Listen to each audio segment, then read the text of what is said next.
would be evidence of leveling, evidence of progress. But this is exactly the time for all of us to redouble our efforts to do everything each and every one of us can. Not just to protect our own health and that of our family and our loved ones, but to do our part to ensure that we lessen the impact of the coronavirus on America as a whole, but even more importantly, that we lessen the impact on lives by ensuring that we do our part to make sure that no one that is vulnerable is unnecessarily exposed to this virus. With that, let me yield to Dr. Birx and then Seema Verma and Dr. Fauci, and we'll take all your questions. Thank you, Mr. Vice President. So hopefully you can see from those numbers that we've taken a data-detailed approach, really bringing the power of granular data to the supply chain and moving supplies based on really what you would call burden of disease and need. If I could just start out by not just going to the numbers at the beginning, but really talking to the community of health advocates, to the community that works on the social determinants of disease and the communities of historic Black colleges and universities. We really need to improve messaging, and I'm asking them to help us increase the messaging around this. We don't want to give the impression that the African American community is more susceptible to the virus. We don't have any data that suggests that. What our data suggests is they're more susceptible to more difficult and severe disease and poorer outcomes. And we really need to make sure that every household is aware of what it's going to take to protect the individuals in that household that have pre-existing conditions. We could call on the indigenous nations, the real tribal leaders, to also be working very closely to protect the elders of their communities. We know this is more difficult in multi-generational households, and it's really going to call for really unbelievable attention to details of hand washing and protecting others from each other, particularly if you don't feel well. This is really a call to action to the communities to make sure that we get messages appropriately out there so that everyone understands what it's going to take for us all to protect one another. And we know it can be done because we can see these changes. I wanted to go through the numbers at a high level so you understand why particularly these supplies went to these areas to begin with. We talk about attack rates or the cases per population. So in the New York, as a state, they have 7 cases per 1,000. This is the highest in the country. In New York City itself, it's closer to almost twice that in New York City. New Jersey is 4 per 1,000. Louisiana 3 per 1,000, Massachusetts 2 per 1,000, Connecticut 2 per 1,000, Michigan 1.5 per 1,000. The District of Columbia and the Baltimore area now 1.5 per 1,000, and we're watching them very closely. Pennsylvania 1 per 1,000, but we're concerned about Philadelphia.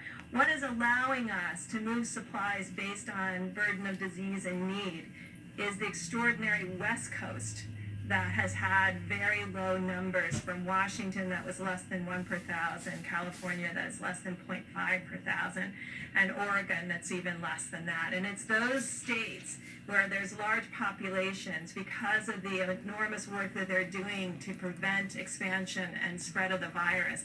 It's allowing resources to go to these states and these communities and these counties that need more support. And so this kind of data analysis is allowing us to make very intelligent decisions about need, but also really understanding what's happening across the country in the development of the curves, as you have heard about. And so we do see, and I know you heard me caution that over the weekend sometimes there's decreased case reporting, and so there were increases in a series of communities on Monday. We're seeing that stabilize again, and when you look over 3 days, you're starting to see that we may be actually in a series of communities outside of New York and New Jersey and Connecticut, creating a much flatter graph. Just to tell her it's set up in flatter my curve. cabin. So you saw New York and the increase, and then you saw, we're hoping, as Governor Cuomo and the mayor has described, that they're getting to a steady state where the next outcome is going down. But we see across the country, in Detroit, in Chicago, some real not this extreme going to 7 cases per thousand, but really staying in the more 2 cases per thousand and a different curve parameter then. And it really shows the amazing activity of every American in those cities to really ensure that there's social distancing, and really importantly to ensure there is less socialization between households, and really ensuring that the household really remains independent and protected, and not really at this moment going out into the community or socializing anywhere but a virtual way on computers, by Zoom, by FaceTime. And I think we can really see that in the data, and it's really given us great heart. I want to finish by really talking to my laboratory directors, because you're extraordinary and you've done an amazing amount of testing. Those nearly 2 million tests that we're getting to, those were all done in the last 2 to 3 weeks. But we do have excess capacity.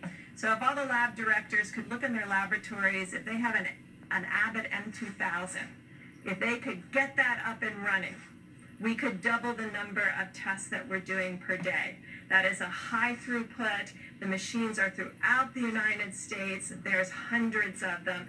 Right now, about 80% of them are idle. We're going to have a call with the laboratory directors of these laboratories to really ensure this is an automated, robotic situation that they can run. There's over 1 million tests sitting, test kits sitting, ready to be run. We have 5 platforms of tests. This is one of our really high volume platforms, like Roche, and we're really calling on them to really increase that capacity so that we can do not only increased diagnostic testing, which I think we're doing quite well right now, but also increasing the ability to do more healthcare workers, first responders, community testing, and surveillance. And then finally, you will see, and you've heard about it happening in the UK and other places, there's a series of antibody tests out there that have not been validated. We're working right now very closely with a series of companies that know how to make these tests, that have made these tests for us for decades, for HIV, for a rapid test. They're working on that technology to bring that quality of test, which is in the 90+% sensitivity and specificity, to the American people for antibody tests. But until we get those, if you see them on the internet, do not buy them until we can give you a test that's reliable for all Americans. And we are working very hard to have that happen and bring that to the American public. Some of the tests that may be available on the internet may have very low sensitivity and specificity and give you a false reassurance that you either give you a false positive or a false negative, implying that you may be protected. So please wait until we have those tests available and validated. People are working around the clock to make those available to the American people. We all understand how important that is, because you've heard us talk about asymptomatic cases, and we really want to know how broad that is and how common that is. And so in places like New York City, where I described that they had 7 per thousand, sometimes 2, 3, and 4 times any other place in the United States, being able to know what the number of people who never had symptoms but do have a positive test would be really critical at this point, particularly as we plan for any reoccurrence in the fall or in future seasons. Thank you. And for healthcare providers is to adhere to those guidelines around 30 days to slow the spread. That is the best thing that we can do to support our healthcare workers. Thank you. please. I just want to make a brief comment to get back to the discussion about the health disparities in the African American community, because it really is very important. And the reason I want to bring it up, because I couldn't help sitting there reflecting about sometimes when you're in the middle of a crisis, like we are now with the coronavirus, it really does have ultimately shined a very bright light on some of the real weaknesses and foibles in our society. And as some of you know, the greater proportion of my professional career has been defined by HIV/AIDS. And if you go back then, during that period of time when there was extraordinary stigma, particularly against the gay community, and it was only when the world realized how the gay community responded to this outbreak with incredible courage and dignity and strength and activism, that I think that really changed some of the stigma against the gay community, very much so. I see a similarity here because health disparities have always existed for the African American community. But here again, with the crisis, how it's shining a bright light on how unacceptable that is. Because yet again, when you have a situation like the coronavirus, they are suffering disproportionately, as Dr. Burke said correctly. It's not that they're getting infected more often, it's that when they do get infected, their underlying medical conditions, the diabetes, the hypertension, the obesity, the asthma, those are the kind of things that wind them up in the ICU and ultimately give them a higher death rate. So when all this is over, and as we said, it will end. We will get over coronavirus, but there will still be health disparities, which we really do need to address in the Absolutely. African American community. Thanks. I remember doing one of my television shows on persons with AIDS with Miss June Diamond Stephenson. My wife was the first AIDS coordinator for the Northern Kentucky Health District and had almost 100 clients as a counselor. Well, I'm going to let Dr. Burke speak about what's happening in California and Washington, because it is a real credit to the people of both states and the leadership of both states to see the progress that we've made. We continue to witness that the numbers where the outbreak began, we all remember when this first emerged in the Seattle area, the numbers continue to be steady and low. And what we've seen the governor of California do, what we saw the governor of Washington State do, and the governor of Oregon, where the coronavirus hasn't arrived to a large extent in Oregon, I think is in keeping with the highest tradition of the American spirit. And they are understanding what I think Americans are understanding more and more, that while we tend to think of this as one large curve in our minds, when it began in our country, and we long for the day that it will end, and we want to hasten that day by putting into practice all these mitigation efforts. That the reality is, what these experts have explained to this lay person, is that what we're actually going to witness is a number of small curves that will cumulatively meet that curve. And for Oregon, for Washington State, for California to recognize where the need is, and then to partner with us and FEMA to make sure the resources are there at the time of the need, at the point of the need, I think is really inspiring. But Dr. Burks, do you want to speak to that? Yeah, I want to be clear. No, we didn't ask for their ventilators. They looked at their epidemiologic curves. These states have amazing health commissioners, and I think when this is over, we'll really be. All of the models were based on something we have never attempted to do anywhere in the world. We have never attempted to do this kind of mitigation. It was always theoretic to many individuals, and now we see across the globe people mitigating against this virus, realizing that their own behaviors can change the course and future of this virus in their communities, which is really astounding, the power that gives us to actually understand that we can compete against this virus and do well. And so I think their governors and their health commissioners looked at their curves, looked at their hospitals, looked at their ICU, and looked at their needs, and then decided that they didn't need those at this time and wanted to make it available for other states that were in more of that 2 per thousand, 3 per thousand, 4 per thousand, and 7 per thousand. And I think we'll learn a lot from other states and other communities to really understand how to do this better next time. And I think this is what will teach us, because we've never attempted anything like this, at least in my lifetime, where we've had, these 30 days to stop the spread. I mean, we've not ever put out information like that. So I think you heard the CDC director talk earlier today about, in the models, how different individuals thought communities would mitigate and the rate at which they would mitigate. And I think you can see that across the world, we're learning that when you give communities the information that they need to understand what's going on, and you're transparent, that communities can be part of the solution. And I thank you for the transparency and the president's transparency and vice president and all the healthcare workers and your scientists. You're to be commended. 5 weeks ago, I said that we will win based on what the communities are able to do as a community of Americans. And thanks to all the mayors and county judges and governors in each state. The testing backlog, I just had a quick follow-up question on that. How close are we to getting into that 24-hour window you've talked about being very important? And then what is the status of the self-swab test? So we're tracking all of that very closely. I use my time here to appeal to people specifically, the health educators, the health advocates, because I know the power with them. But to my lab directors, I really need the Abbott M2000 online, because that means we can do an extra 100,000 tests a day, and there's enormous power in that. The ability to self-test, last time I had my test here, I self-tested, so it can be done. It's straightforward.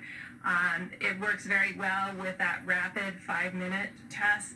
But what we now have to create, and I know that's always difficult because everybody wants one of something, we now have to create a mosaic that brings together where we know every single machine is in the United States, where our gaps are, and then align resources with need and gaps in the testing and ensure that we have the right laboratory test for the right community. So you can see there would be communities, particularly the Indian Health Service or rural communities, where that Abbott ID Now kit could be incredibly helpful, because otherwise they're shipping it all the way to a capital, maybe 3 states away, and that's going to add 2 or 3 days to the wait time, which we're trying to get away from. The backlog. Elementary school, she teaches that, loading up about 500 bins of art supplies for kids. And she's just one of millions of teachers across this country who find themselves having to distance teach kids. And I'm proud of Karen, but relatedly, I'm proud of every teacher in this country. Secretary of Education was here not long ago talking about our efforts to expand distance learning resources, even in K through 12. To all the teachers who are out there, we just want to say thank you.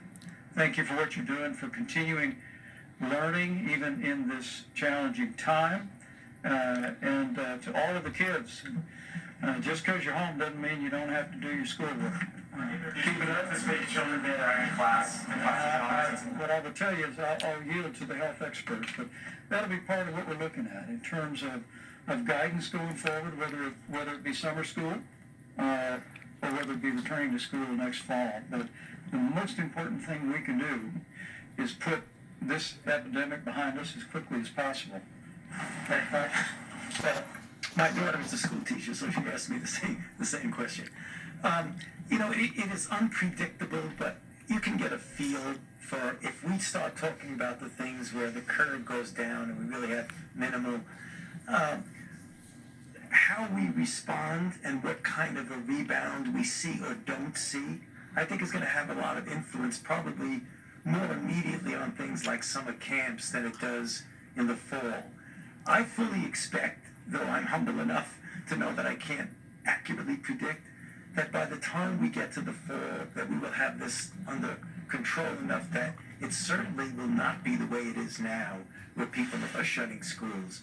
My optimistic side tells me that we'll be able to renew to a certain extent, but it's going to be different. Remember now, because this is not going to disappear. So we're going to have in place the capability of doing the things that we talk about all the time on this stage, to identify, to isolate, to contact trace, number one. Number two, by that time, we'll have a better feel with the antibody test about what the actual penetrance of this infection was in society. How many people have actually been infected? Who's protected? If you have antibody, it's very likely that you're protected. Who's vulnerable? Do you treat vulnerables different than you treat the people who are protected? All of these things are going to go into the decision of just how much back to the original way we'd like it to be in the fall. Bottom line is no absolute prediction, but I think we're going to be in good shape.